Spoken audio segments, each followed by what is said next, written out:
పోయినప్పటికీ కూడా అన్ని కష్టాలకి నష్టాలకి 1631 మంది మన రాజధాని కోసం పోరాటం చేసినప్పటికీ మహిళలు పెద్దవాళ్ళు ముసలి వాళ్ళు అందరూ కూడా కష్టపడి అడ్డుకొని నిలబడినప్పటికీ కూడా మూడు ముక్కల ఆట ఆడిన ఒక వైసీపీ ప్రభుత్వం ఒకవైపు అయితే మన రాష్ట్రం మన దేశం అంటూ మన ప్రతి ఒక్క తెలుగు వాడిని ముందుకు తీసుకెళ్లాలి, ఎన్ని కష్టాలు వచ్చినా మన పిల్లల భవిష్యత్తు బాగుండాలి అని చెప్పి ఇప్పుడు మన కూటమి ప్రభుత్వం చేస్తున్న సేవలు అంతా ఇంత కాదు.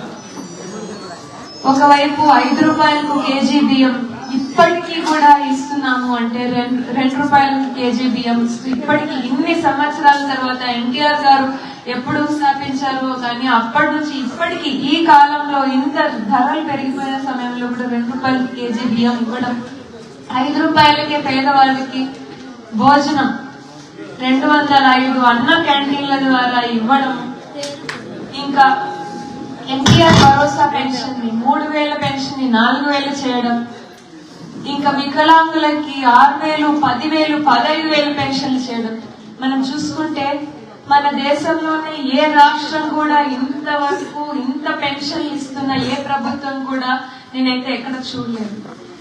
అదే విధంగా రైతులకి అన్నదాత సుఖీభవ కింద 20,000 ఇవ్వడం, కొత్త సాంకేతికని టెక్నాలజీని డ్రిప్పుల్ని అన్ని విధాలుగా డ్రోన్ టెక్నాలజీస్ ని స్ప్రింక్లర్స్ ని కొత్త పరికరాలని కూడా రైతులకు పరిచయం చేస్తున్న ఏకైక ప్రభుత్వం ఏదన్నా ఉంది అంటే మన ప్రభుత్వం. అదేవిధంగా మహిళలకి 3 ఉచిత గ్యాస్ సిలిండర్లు దాదాపు 3,000 కోట్ల వ్యయంతో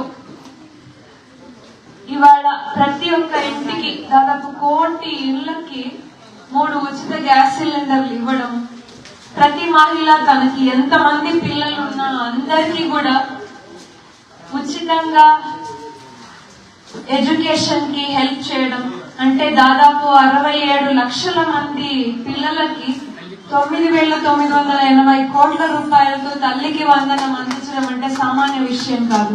కేవలం మన రాష్ట్రం మాత్రమే మన పిల్లల భవిష్యత్తు గురించి ఆలోచించి చేస్తున్న ఒక గొప్ప పని అని నేను గర్వంగా చెప్పుకుంటాను ఇవాళ. ఇంకా చెప్పుకుంటూ పోతే ఇవన్నీ సంక్షేమ కార్యక్రమాలైతే అభివృద్ధి కార్యక్రమాల్లో కూడా మనం ఏ మాత్రం కూడా వెనకడేయలేదు. రోడ్లు కానివ్వండి, స్ట్రీట్ లైట్లు కానివ్వండి, కొత్త హాస్పిటల్లకి పునాదులు కానివ్వండి, పాత పిహెచ్సిలు సిహెచ్సిలకి మరమ్మతులు కానివ్వండి, లేదంటే కొత్త కంపెనీలు తీసుకురావడం కానివ్వండి, మన ఉమ్మడి అనంతపూర్ జిల్లాకి వరప్రసాదమైన కియాన్ తీసుకురావడము, ఇంకొకటి హంద్రీనివా కాలువ దానికి కావాల్సిన విధంగా ల్యాండ్ పూలింగ్ అమౌంట్లు సేకరించడము, దానికి కావాల్సిన అన్ని చేయడం ఒక పక్కన, ఇంకోవైపు పోలవరం ప్రాజెక్టు మన రాష్ట్రానికి జీవనాడి దాదాపు 5 కోట్ల మందికి నీరు, తాగునీరు, సాగునీరు ఇవ్వగలిగే ఒక గొప్ప ప్రాజెక్ట్ అని చెప్పుకోవాలి. కేంద్రాన్ని ఒప్పించి మరి దానికోసం 12,500 కోట్లు తీసుకురావడం ఈ సమయంలో అంటే అది కేవలం చంద్రబాబు నాయుడు గారికి మాత్రమే సాధ్యపడిందని గర్వంగా చెప్పుకోవచ్చు. అదేవిధంగా దాదాపు మన అమరావతి పునర్నిర్మాణానికి 15,000 కోట్లు కేంద్రాన్ని ఒప్పించి తీసుకురావడం, నిన్న చట్టబద్ధత తీసుకురావాలి కల్పించాలనే ఉద్దేశంతో అసెంబ్లీ తీర్మానం చేయడం, దాన్ని కేంద్రం ఆమోదించేలా దాన్ని లేఖ పంపించడం కూడా, ఇవి అన్ని కూడా మన స్టేట్ డెవలప్మెంట్ కోసం మన పిల్లల భవిష్యత్తు కోసం చేస్తున్న మంచి పనులను నేను గర్వంగా చెప్పుకునే రోజు ఇవాళ. ఇంకా కొత్త టెక్నాలజీని న్యూస్ పేపర్లలో టీవీలో చూడడమే కాదు, ఏఐ టెక్నాలజీని, క్వాంటమ్ టెక్నాలజీస్ ని, అదే విధంగా Google data centre, Reliance data hub, ఇలా ఎన్నో కొత్త ఆలోచనలు తీసుకొచ్చి మన స్టేట్ మన ప్రపంచంలోనే ఒక గొప్ప స్థానంలో నిలబెట్టాలన్న ఉద్దేశంతో సింగపూర్ తో టైఅప్ అయిపోయి ఇంకా మిగతా అన్ని దేశాలతో ఎంఓయూలు చేసుకుని దాదాపు 610 ఎంఓయూలతో 16.25 లక్షల కోట్ల రూపాయలతో పెట్టుబడులు తీసుకురావడం అంటే అది కేవలం మన యువక నాయకులు లోకేష్ గారికి, చంద్రబాబు నాయుడు గారికి మాత్రమే సాధ్యపడింది అని గర్వంగా చెప్పుకోవాలి.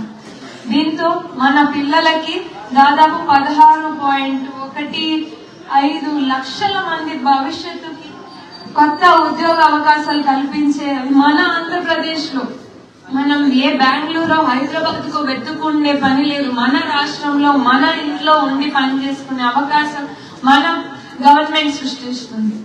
గత 5 సంవత్సరాలు ఎక్కడొచ్చాయి? ఒక్క ఉద్యోగ అవకాశం వచ్చిందా? ఒక రోడ్డు వేశారా?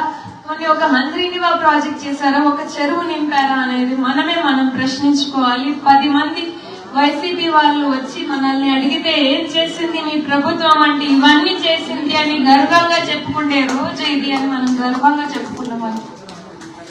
అందరికీ మళ్ళీ కూడా ఈ ఆవిర్భావ దినోత్సవ శుభాకాంక్షలు తెలియజేసుకుంటూ నమస్తే.